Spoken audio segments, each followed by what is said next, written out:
In this video, I'm going to cover some lessons learned from November 4th. I'm not going to cover the actual event or non-event itself. These are more of lessons that at least I got from it, from my unit, things that we changed, ideas that could help other units that aren't as advanced as ours, not that we're that far along in the process. I know I should have posted this video a couple weeks ago, but I've had quite a bit going on. Now, first off, the biggest lesson that I think our unit had on this was be aware of possible threats and prepare to counter them. Not just militant threats, which would be Antifa, but also survival threats. You know, what's going on with the economy currently? What's going on with the weather? You know, is there a drought this year? Is it excessive rainfall? Has the winter killed off a lot of the plants? You know, just what threats are out there? And how would you counter them? How are you going to handle them? How are you going to counter, you know, possibly a decrease in the food supply? How are you going to counter an economic collapse that could cause the population to riot in order to just disappear? A raw situation without rule of law. Something that we did right off the bat in our unit, and I mentioned this in a few videos around YouTube, have a dual planning process.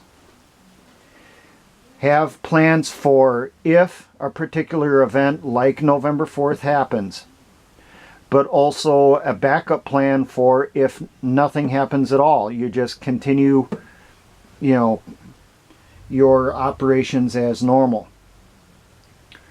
We had plans for how we would counter if an Antifa revolution did start. We had plans for what would happen if nothing occurred at all. And obviously the plans that we're still following through on are the latter. Something that came up for us because we're spread out all over our state. Plan for rally points, transportation responsibilities, and set times for when to activate those plans. Example could be you have members, a cluster of members over, say, 3 or 4 counties will have a couple rally points in that county for where they continue to come together. So you have a large group that keeps getting smaller and smaller till you're all together as a platoon or as a squad, as a company. And then assign who's responsible for transportation from each rally point to the next rally point until you reach your final location. And then have your set signals for when to activate that plan. It could be something as, you know, you see the big bright flash from a nuke going off, or the economy has collapsed, there's now rioting in the streets. Well, what do? You know, that's our set sign for starting to mobilize. Along with that, have plans to assist members that are caught by the event. Especially for your members that are in bigger cities. You know, if there is a societal collapse, they may not be able to get out of the city and join the other members of their team, their squad, their platoon. So you need to come up with plans as to how you're going to evacuate those members from that area and possibly their family members. Now, once all that's happened, you also need to have set up some supply caches. Because if you end up, especially with this going on, you're pulling people out of an area that has completely fallen apart. They may not be able to bring any equipment with them, let alone supplies. So set up supply caches, especially in your anticipated areas of operation. If you expect to operate as a unit in a particular area of your state, set up multiple supply caches. Those supply caches should have food, medical supplies, ammunition, personal hygiene items. Don't have your stuff all in one location, spread them out. Also set up an emergency communication system. This comes into play if you think of, say, a solar flare knocking out, or an EMP knocking out electronics and communications across the country. Well, what's your backup? It could be something as simple as you have an ammo can with a radio inside, along with a spare set of batteries for that radio. Well, the event has happened.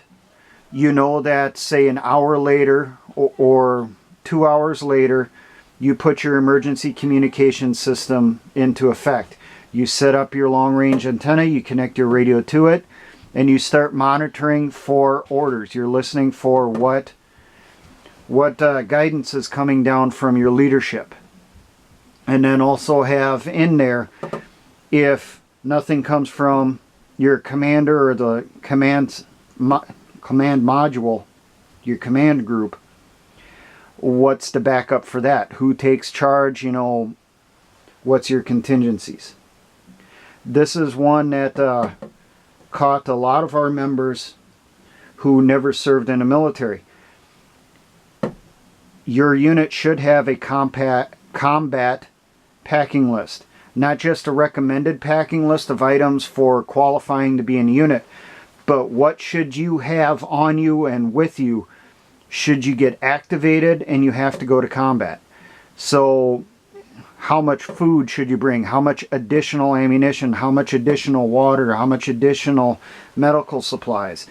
Along with your gear. And also find, recon, and evaluate potential bivouac sites. So that would be where you would go and then operate out of. Let's say that your unit plans on going to a national forest nearby. Well, that's part of a plan, but where are you going to go inside there? What location have you picked for setting up at? For using as your base camp, for at least in the beginning when you're getting organized, you're getting your thoughts together, you're evaluating what's going on. You're sending out recon patrols to find out what's happening around you. Well, you need to find potential bivouac sites. You need to send people out there on the ground. Don't just do it off of Google Maps or just a paper map recon. Get people out on the ground. Check out the area. Evaluate it. Do a full assessment of the area. Find out, will it be a good site for your unit to stay at? Is it prone to flooding? Is it prone to rock slides? You know, is there, you know, a lot of bears in the area? Whatever. Evaluate it as thoroughly as possible. Now, these are lessons that I tried to make as vague as possible that will help everybody. You know, every militiaman that sees this video, I'm hoping now that you're sitting down and you're thinking on this. How well prepared were you for a possible event on November 4th? What are the lessons you learned from it? Not just that nothing occurred and maybe, you know, this source isn't a credible source of intelligence. I had a lot of people that were attacking my Antifa November 4th video, talking about, well, my source of intel isn't credible because nothing happened or nothing's going to happen. Well, you have to plan for the possibility something might. Your dual planning process. Now, and this goes with any event. After any event that you anticipate or prepare for, do an after-action review, an AAR. What are the lessons you learned from it? How do you improve as a unit? What went right? What went wrong? How can you improve to take care of those deficiencies on what went wrong? Now, for all my engineer brothers in the Patriot and militia movement, always remember, essay ons.